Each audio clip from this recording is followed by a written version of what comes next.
우리 다 함께 성경 암송하심으로 새벽 기도회를 시작하겠습니다.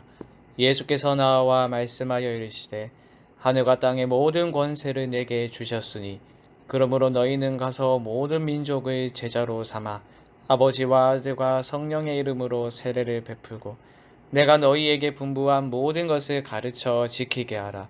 볼지어다 내가 세상 끝날까지 너희와 항상 함께 있으리라 하시니라. 아멘. 하나님의 말씀은 열왕기상 8장 33절에서 43절까지의 말씀입니다. 이 시간 제가 읽을 때에는 33절과 34절 두 절의 말씀을 읽도록 하겠습니다. 만일 주의 백성 이스라엘이 주께 범죄하여 적국 앞에 패하게 되므로 주께서 돌아와서 주의 이름을 인정하고 이 성전에서 주께 기도하며 간구하거든 주는 하늘에서 들으시고 주의 백성 이스라엘의 죄를 사하시고 그들의 조상들에게 주신 땅으로 돌아오게 하옵소서. 아멘. 계속해서 솔로몬의 기도를 살펴보고 있습니다. 성전 봉헌식 때 그가 구했던 기도의 내용은 두 가지로 나뉘는데요. 첫 번째는 어제 본문에서 살펴보았듯이 다윗 왕가를 위한 기도이고 두 번째는 이스라엘 백성들을 위한 기도입니다. 오늘 본문의 주된 내용은 두 번째 간구의 내용인 이스라엘 백성들을 위한 기도인데요. 본문에서 확인할 수 있는 기도의 내용은 패전에 대한 기도, 가뭄에 대한 기도, 재앙과 질병에 대한 기도, 이방인의 간구에 대한 기도로 4개의 내용인데요. 이 중 이방인에 대한 기도를 제외한 3개의 기도 모두는 이스라엘의 범죄와 관련이 있음을 확인할 수 있습니다. 그래서 레위기 26장과 신명기 28장에서 볼 수 있는 불순종할 때 임할 재앙의 목록과 일치하는 것을 볼 수 있는데요. 레위기 또는 신명기 말씀을 보면 이스라엘이 불순종하게 되면 임하게 될 진노와 심판의 목록이 있는데 그 목록 중 전쟁에서의 패배와 각종 재앙에 대한 내용이 있습니다. 이 내용들에서 얻을 수 있는 중요한 교훈은 순종이 언약 백성의 의무다라는 겁니다. 오늘 본문 33절 상반절과 35절 상반절을 각각 보실까요? 먼저 33절 상반절입니다. 만일 주의 백성 이스라엘이 주께 범죄하여 적국 앞에 패하게 되므로. 그리고 35절 상반절을 보시죠. 만일 그들이 주께 범죄함으로 말미암아 하늘이 닫히고 비가 없어서 주께 벌을 받을 때에 라고 말하죠. 하나님의 언약 백성으로 살아갈 길은 오직 하나님과 그의 말씀에 순종하는 길밖에 없습니다. 사무엘이 사울에게 말했듯 하나님이 당신의 백성에게 원하시는 것은 제사와 순양의 기름보다 순종입니다. 순종이 하나님을 기쁘시게 하는 가장 확실한 길입니다. 하나님은 당신의 말씀에 순종하는 백성을 버리거나 포기하지 아니하시고 그의 인생을 끝까지 책임지시죠. 하지만 반대로 당신의 말씀에 순종하지 아니하는 자를 벌하십니다. 물론 개인과 공동체에 임한 모든 실패와 어려움 그리고 재난이 죄로 인한 결과는 아닙니다. 그러나 이러한 것들이 찾아왔을 때 하나님 앞에서 자신과 공동체의 모습을 살피고 돌아보는 것이 하나님과의 관계에서 필수적입니다. 기도의 내용을 보십시오. 솔로몬은 이스라엘의 패전을 군사적 실패로 여기지 않고 가뭄을 비롯한 자연재해가 임하는 것을 자연현상으로 해석하지 않습니다. 하나님과의 관계에서 이 모든 문제를 다루고 있습니다. 그러나 희망적인 것은 불순종하여 패전하고 재앙을 겪었다 하더라도 하나님이 주신 징계를 경험했다 하더라도 돌이킬 수 있는 방법이 있습니다. 하나님은 우리가 잘못을 아뢰고 회개할 때 용서해 주십니다. 33절 중반절과 34절을 보시죠. 주께로 돌아와서 주의 이름을 인정하고 이 성전에서 주께 기도하며 간구하거든 주는 하늘에서 들으시고 주의 백성 이스라엘의 죄를 사하시고 그들의 조상들에게 준 땅으로 돌아오게 하옵소서. 마찬가지로 35절 중반절과 36절을 보시죠. 이곳을 향하여 기도하며 주의 이름을 찬양하고 그들의 죄에서 떠나거든 주는 하늘에서 들으사 주의 종들과 주의 백성 이스라엘의 죄를 사하시고 그들이 마땅히 행할 선한 길을 가르쳐 주시오며 주의 백성에게 기업으로 주신 주의 땅에 비를 내리시옵소서. 여기에 희망이 있는 것이죠. 하나님은 공의와 정의의 하나님이시지만 긍휼과 자비의 하나님이십니다. 그렇기에 죄를 깨닫고 하나님 앞에 나와 용서를 구하는 사람을 매정하게 버리지 않습니다.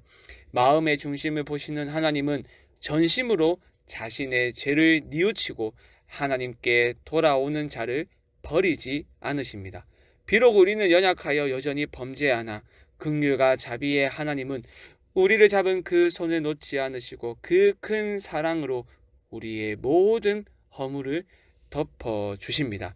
그러므로 날마다 우리의 삶을 돌아보아 하나님 앞에 나아가 그 크신 자비와 긍휼을 의지하여 용서를 구할 수 있기를 주님의 이름으로 축원드립니다. 본문에 나타난 기도에서 얻을 수 있는 두 번째 교훈은 이방인의 기도를 들으시는 하나님입니다.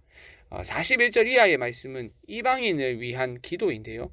여기서 솔로몬이 했던 그 간구의 궁극적인 내용은 온 세상 사람이 하나님을 경외하게 되는 겁니다.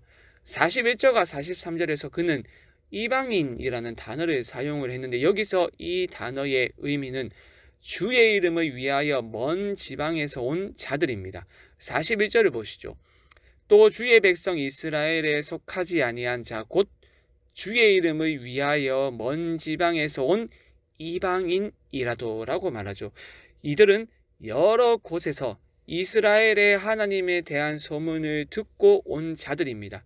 이들은 성전에서 하나님께 기도하는데 기도의 내용이 구체적으로 드러나지는 않지만 43절을 보면 짐작을 할 수 있는데 바로 만민이 하나님을 경외하게 되는 것입니다.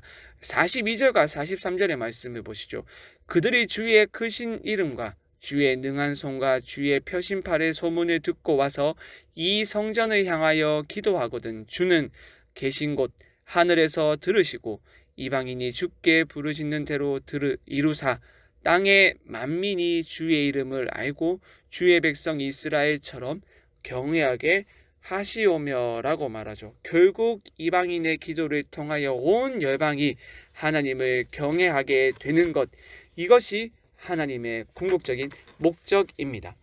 사랑하는 여러분, 솔로몬의 이 기도는 지금도 우리에게 유효합니다.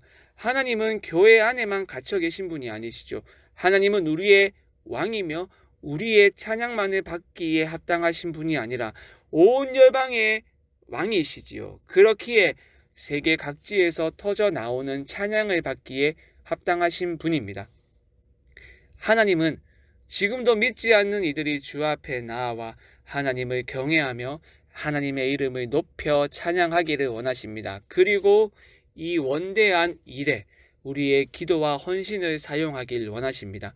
하나님은 새 이스라엘인 우리가 참 성전이신 그리스도 안에서 기도하며 능력 있게 사는 모습을 통하여서 믿지 않는 자들이 주 앞에 돌아와 하나님을 경외하게 되기를 원하십니다. 내 사랑하는 가족과 친구와 직장 동료가 우리의 기도와 헌신을 통하여 하나님을 찬양하는 사람이 되기를 원하십니다. 이것을 위하여, 이 일을 위하여 우리가 순종하는 마음으로 행복의 초대를 준비하고 있지 않습니까? 하나님은 열방이 하나님께로 돌아오는 원대한 하나님의 계획에 우리 교회가 순종하길 원하십니다. 단순히 1년에 한 번 하는 그런 행사로 끝나는 것이 아니라 하나님의 마음을 알고 하나님의 계획을 깨닫고 기쁨으로 순종하길 원하십니다. 우리 교회가 기쁨으로 순종하며 이 일을 위하여 기도할 때에 하나님께서 우리의 기도와 헌신을 통하여 당신의 계획을 이루어 가실 줄 믿습니다. 기도로 이 시간을 준비하여 하나님의 일하심을 경험하는 이번 행복의 초대가 될 수 있기를 주님의 이름으로 간절히 축원드립니다. 우리 말씀 기억하며 합심으로 기도하겠습니다. 하나님의 긍휼과 자비를 의지하여 날마다 기쁨으로 회개할 수 있도록 붙들어 주시고, 기도로 행복의 초대를 준비하여 하나님의 일하심을 경험할 수 있도록 은혜를 주옵소서. 토요일은 예배와 순모임을 위하여 기도하는 날입니다. 내일 드려지는 모든 예배가 주께서 기뻐 받으시는 참된 예배가 되게 하여 주시고, 말씀과 삶이 묻어나는 순모임이 되어 성령 안에서 참된 교제가 회복될 수 있도록 인도하여 주시옵소서. 특별히 내일은 태신자 1차 작정이 있습니다. 기도하며 이 시간을 준비하게 하시고, 하나님의 마음을 깨닫고 하나님이 알려주시고 보여주신 태신자를 품을 수 있는 복된 시간 되게 하여 주옵소서. 이 외에도 개인의 기도 제목을 가지고 자유롭게 기도하시면 되겠습니다. 주님의 이름을 한번 부르고 자유롭게 기도하겠습니다. 주여